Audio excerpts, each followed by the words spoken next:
agradeceros vuestro interés en el tema y anticiparos que no va a defraudar. Ahora que no me oye José Miguel, pues cuando estamos tratando de organizar pues los lunes republicanos venideros, yo siempre trato de liarle para que él ocupe una pequeña parcela, porque la verdad es que lo hace pues con bastante rigor y bastante ameno. Bueno, son actividades organizadas por el CAUN y Unidad Cívica por la República. Antes de darle pie a José Miguel, comentaros a todos que en esta semana, si tenéis interés, podéis acudir dentro del ciclo del Cine Club dedicado a anarquistas en el cine. El miércoles terminamos el ciclo con la proyección de Libertarias de Vicente Aranda. El jueves hay una presentación del libro Propaganda Ilegal, Itinerario de Prisiones 72-75 de Luis Puigcercós. Comentaros también en la semana que viene, bueno, si hay un acto, tenéis toda la información en el tablón de anuncios organizado por Crónica Popular, que está por aquí Pedro, La Izquierda y los Nacionalismos en España, con Pedro Insua, Santiago Armesilla, Paco Frutos. El miércoles de la semana que viene, Archivos y Memoria, propuestas programáticas para una ley de víctimas del franquismo, y contaremos Fernando Hernández Sánchez, Henar Alonso Rodríguez y Julio García Bilbao.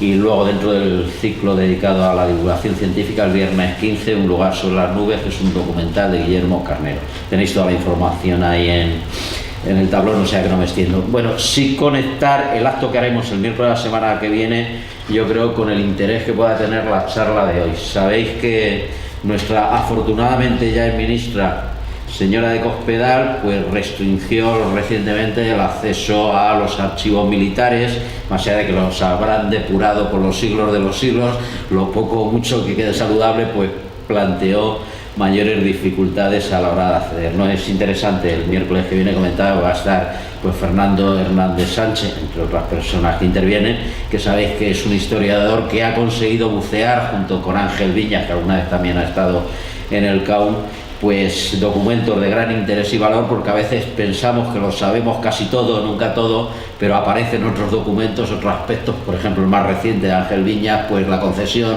con el tema del café al generalísimo, o Fernando Hernández Sánchez en Moscú descubrió el documento, que sabía claro de su existencia, pero físicamente con el tema del papel del PC cuando se produce el golpe de Segismundo Casado, etcétera, etcétera, ¿no?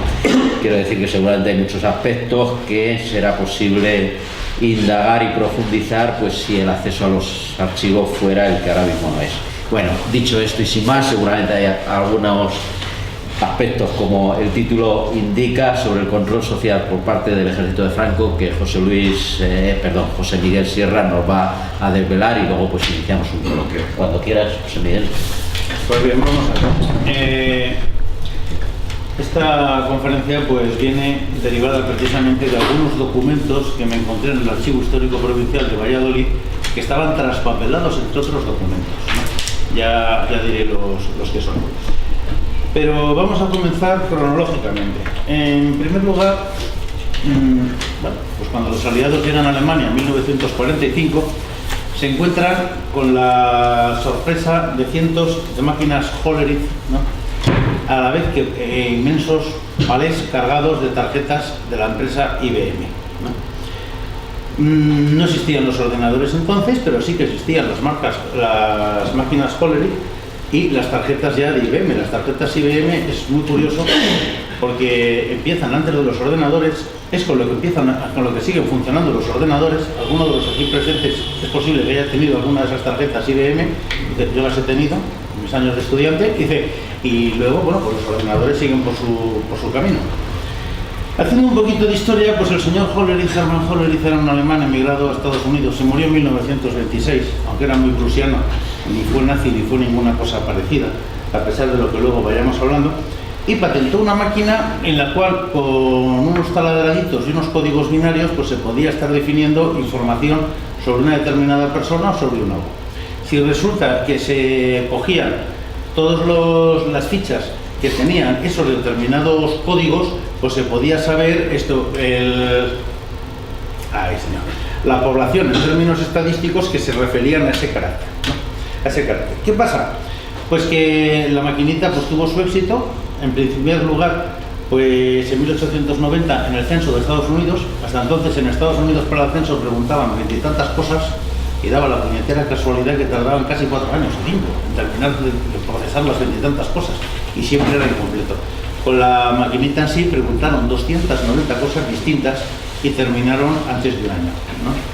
Al gobierno de Estados Unidos le interesaba mucho saber los movimientos migratorios internos, el número de trabajo que había, y además, sobre todo, la procedencia de los inmigrantes, porque estaban muy preocupados con que se les llenara de gentuza eslava, judía, italianos, gentuzas así. Ellos, pues bueno, querían algo digno, ya tenían demasiados negros como para que encima de Europa les llegaran seminegros, ¿no? Eso es lógico, vamos, ¿no? Así funcionan las cosas. Bueno.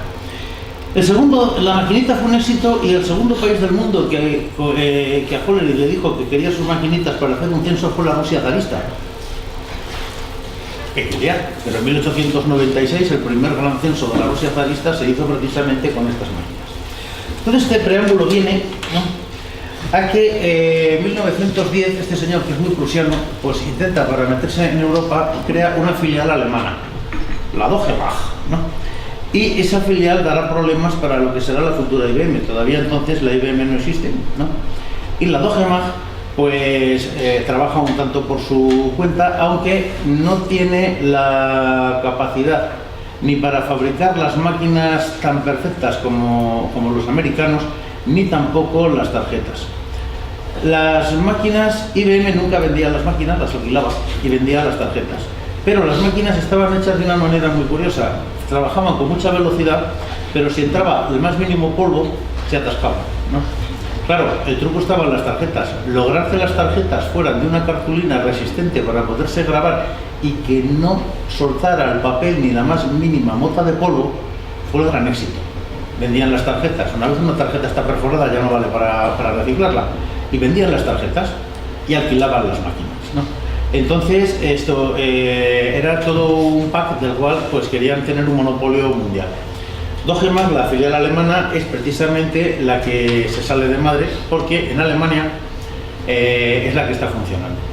Y aunque sea filial de IBM desde finales de los años 20, pues seguirá teniendo una autonomía propia. Eso es bastante importante porque IBM nunca ha dado datos internos de sus operaciones. De ventas comerciales nunca los dio. Y se negó en banda. Bueno, pues el caso es que con los datos de Deutsche Bank que cayeron en manos de los aliados, pues hay un maravilloso libro que se llama IBM y el Holocausto, de un norteamericano, Edwin Black, ¿no? Y que yo sepa no está editado en España, traducido al castellano sí, por Ediciones Atlántida de México, pero editado en España, que yo sepa, no está, por ninguna editorial. En Atlántida de México sí, además esto lo tengo en casa, por eso me sé todas estas batallitas, si no de qué. El caso es que el Tercer Reich, desde el 33 al 45, lo sabemos por los datos de Deutsche Bank, que era la que gestionaba de las máquinas de IBM y adquiría las tarjetas, adquirió 1.500 millones de tarjetas, ¿no? No es una cuestión de desplayarme mucho, pero el funcionamiento que hubo era bastante sencillo. Entonces, vamos a detectar comunistas, homosexuales, judíos, etcétera, en el país que queramos de Europa. Pues lo primero que se coge es el censo del país a fichas.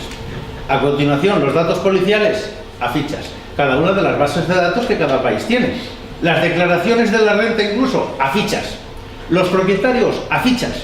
Y luego a continuación no deja de ser casual que cada país europeo en el cual los alemanes deciden mandar a campos de concentración a toda la gente que iban a exterminar, son operaciones que están en un corto espacio de tiempo.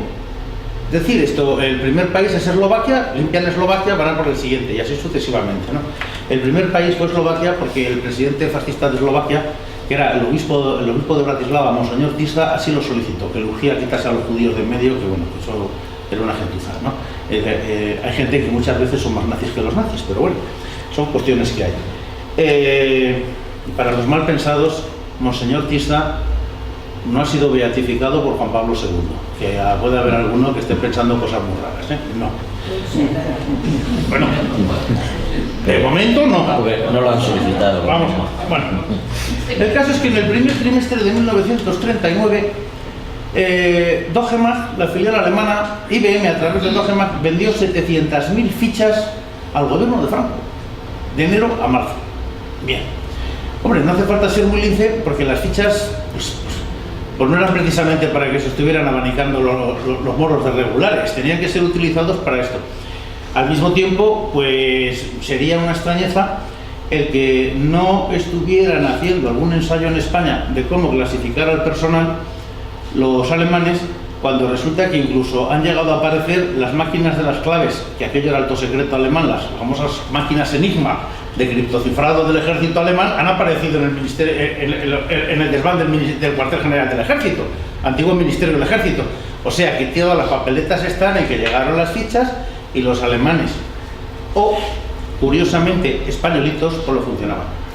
El caso es que en 1939, también en la primavera, la casa Doge Mag hizo un cursillo internacional para enseñar cómo manejar las máquinas Holfield y cómo manejarse con las tarjetas, cómo funcionar. Un cursillo internacional en la primavera de 1939. El autor del libro no dice quiénes fueron los alumnos, pero bueno, hombre, supongo que sería, pues no lo sé, alguna tienda de carnicería, alguna cosa de esas raras. No hay que pensar tampoco cosas raras, ¿no? Que no quiero yo que se piense que estoy insinuando falsedades e infundios y calumnias, ¿no? Bueno, ¿se utilizaron para clasificar los prisioneros? Pues claro, el 1 de abril hay...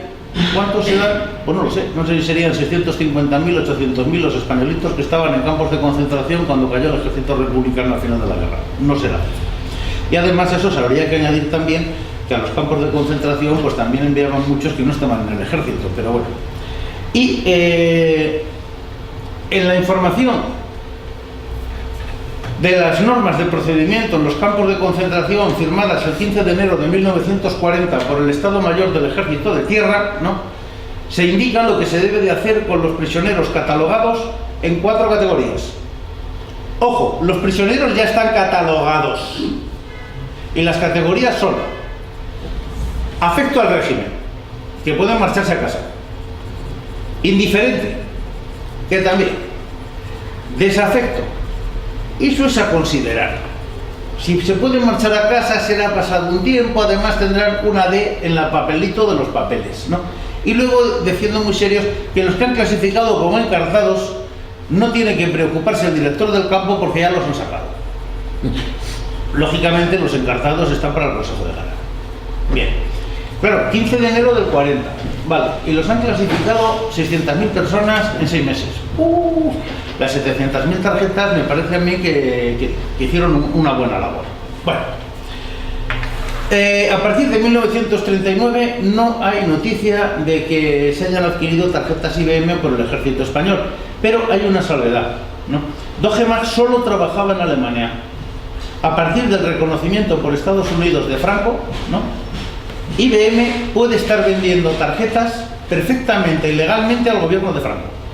Es decir, que no sabemos, porque allí, si solo tenemos la documentación de la empresa alemana, una filial que trabaja solo para Alemania y provincias y cercanías, ¿no?, y luego resulta que a partir del 39 los alemanes ya no pueden vender porque es un país extranjero, ¿no?, y al estar reconocido por Estados Unidos le pueden estar vendiendo la IBM directamente, pues no sabemos, no tenemos ni idea si siguieron allí los militares del Estado Mayor del Ejército pues dándole a la tecla y haciendo fichitas.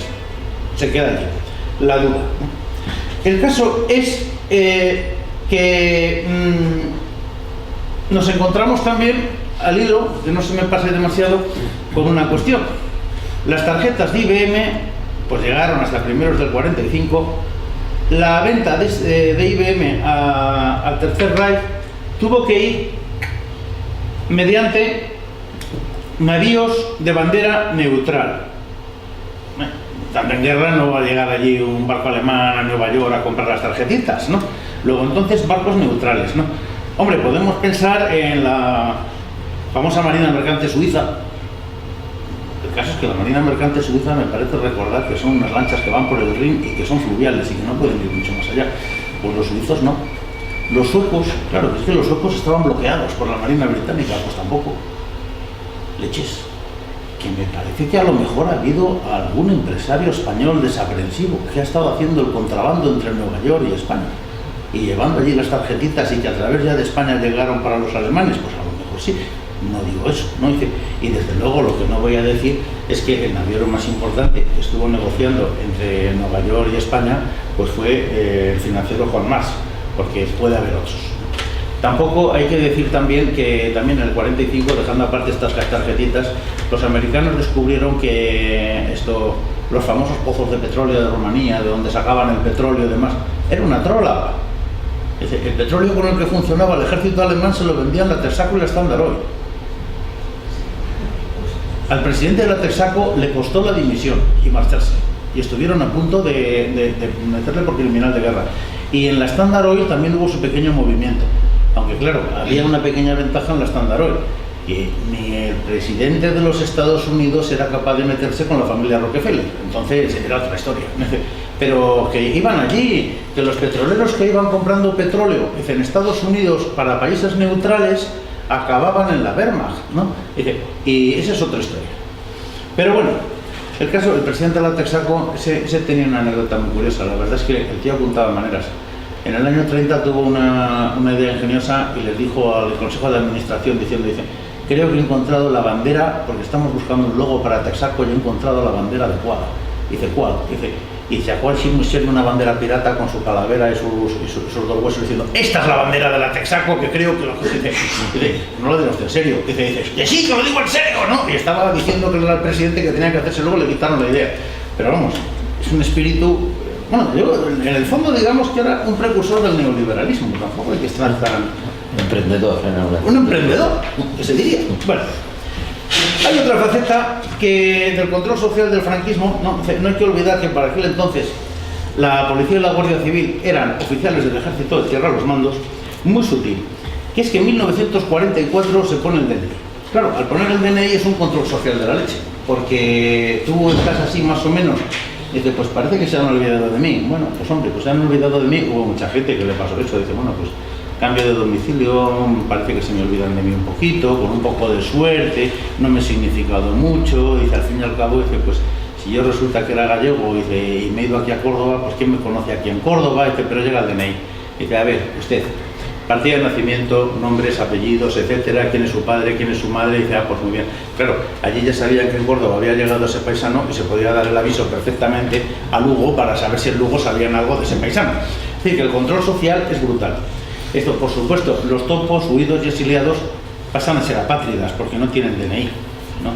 Dice, es una manera con la cual, dice, ya que caramba, en palabras así pues de un político del PP de los actuales, lográbamos ir sacándonos la anti-España de encima, ¿no? Dice, pues de una manera. Pero no me voy a meter con el DNI, sino vamos a ir a otro tema, que es... Esto me lo encontré con documentos y diciendo, digo, pero bueno, esto será posible, ¿no? Dice, el servicio militar como forma de control social de los españolitos. Bueno, en el servicio militar, en los tiempos de Franco, era muy curioso. Era el único ejército del mundo que jamás se tomaba la molestia de licenciar a un soldado. Alguno de los varones aquí presentes ha recibido un papelito diciendo, estás licenciado del ejército español. Jamás. En la vida. Y además era muy curioso, porque te decían, vas a hacer tanto año y tantos meses, y luego siempre hacías unos meses menos. Además, eso es desde el año 39, desde el año 40 prácticamente. Dice, bueno, en mi caso iba a estar para 24 meses, resulta que estuve 15, luego estuve 12. Pero vamos, eso es una historia. Dice, pero todo el mundo dice, iba a estar... Dice, bueno, que levante el dedo el que cumplió el servicio militar completo tal y como estaba, porque los que se iban voluntarios eran 2 años y teóricamente eran 3. Y así sucesivamente. Claro, el tema es que el sargento le decía a uno, dice, oye, esto, no estás licenciado. Y como no estás licenciado, da la casualidad que te recordamos que si te llamamos es deserción y tienes consejo de guerra. Claro, aquello pues imponía un poco, ¿no? Las cosas claras. Dice, de modo que tienes que decirnos tu lugar de residencia. Muy bien, aquello pues parecía una tontería de militares. Dice, joder, bueno, pues sí, mire, yo me voy aquí, decía a todo el mundo el sitio donde estaba, diciendo, yo no quiero líos, no sea cosa que le den por allí y ya está. Pero el problema llega cuando uno se encuentra el siguiente papelito, que lo voy a leer. Capitanía General Estado Mayor. Esto está dirigido al gobernador civil de una capital de provincia. Para su debido conocimiento y efectos, adjunto tengo el honor de remitir a V la relación nominal del personal de los cuerpos, centros y dependencias de esta región, clasificado sospechoso, extremista y extremista peligroso para la causa nacional, que ha sido licenciado recientemente, fijando la residencia en esta provincia.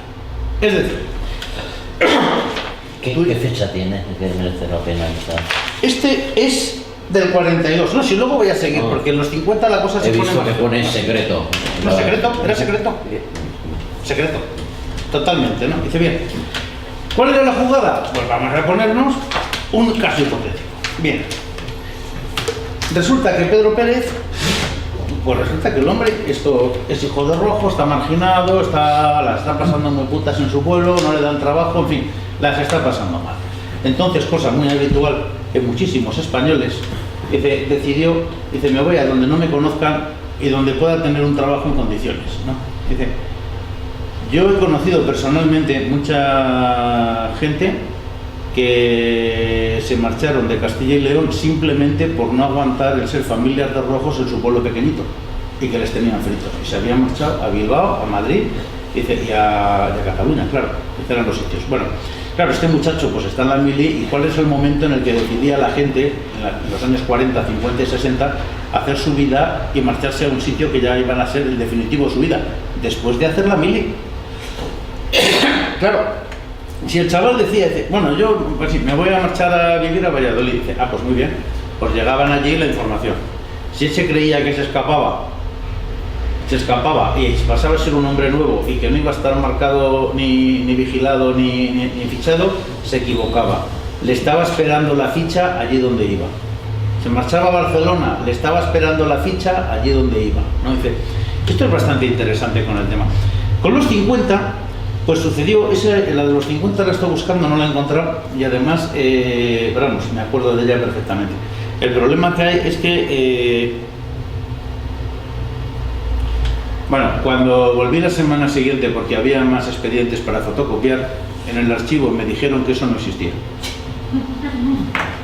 ¿Qué año estás hablando? Estoy hablando del año 1990 y algo, aproximadamente. No existía.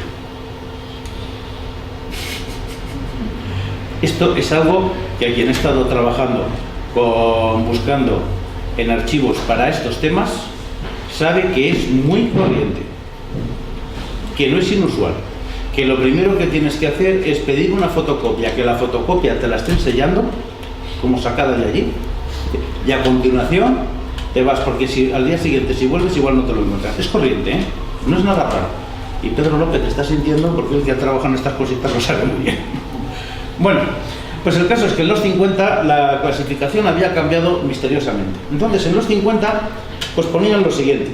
Dice, es igual el modelo, pero ponía, dice, de aquellos que por los antecedentes políticos familiares que obran en el servicio de información del ejército, ¿no?, debe usted tener en cuenta.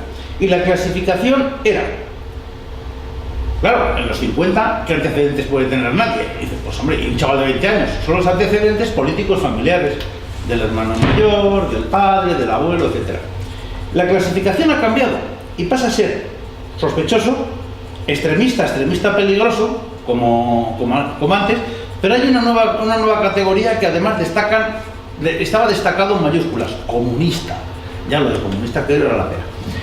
En la de los años 50 aparecían unas instrucciones claras que además se cumplían, ¿no?, que era el dar aviso de las personas que se iban a radicar en la provincia, fuera de la capital, al sargento de la Guardia Civil del que dependía la zona, ¿no?, y en el caso de la capital a la policía que dependía del gobierno civil.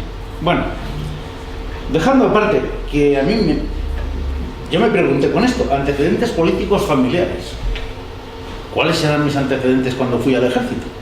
¿La de mi abuelo el monárquico de derechas o la de mi abuelo el republicano socialista? Porque cambiaba mucho la cosa, si me tenían fichado como ser un español o un antiespañol, claro. Bueno, al final me decidí por ser antiespañol, son cosas que pasan en la vida.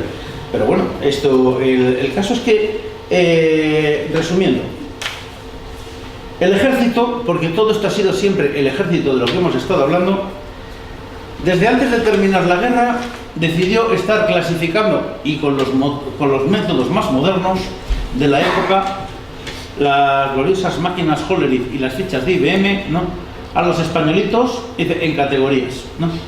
En los campos de concentración los clasificaron como adictos al régimen, indiferentes, ¿no?, y luego desafectos, ¿no?, y luego estaba la clasificación de encartados, que esos ya no estaban en el campo de concentración, es decir, que debían de estar por allí ya esperando su consejito de guerra y esas cosas, ¿no?, más entretenidos, ¿no? Y después, posteriormente, el ejército, creo poder sentar la hipótesis que utilizó toda la información que ya tenía posteriormente, tanto para que los españoles de familias republicanas, cuando pasaban por el servicio militar con la falacia del permiso indefinido pero no licenciado y que tienes que decirme dónde vives por si acaso se te llama, ¿no?, pasó a estar teniendo controlado todo esto durante todo el tiempo del franquismo, porque desde luego a mí me pilló la mili muriendo Franco y también me dijeron lo mismo al final, diciendo, oye, ¿dónde vas a vivir por si acaso te tenemos que llamar?, ¿no? El caso es, y aquí ya termino el tema, ¿no?, que la documentación que yo pillé en ese archivo era una cosa completamente casual. ¿Por qué? Pues porque resulta que ya era el 91, 92 más o menos, y lo que había sucedido es que el gobierno civil, ¿no?, había decidido que todo lo anterior al 77, que había allí unas cajas por ahí perdidas, lo iban a mandar al Archivo Histórico Provincial. De modo que allí nos encontramos estaba eso, ¿no?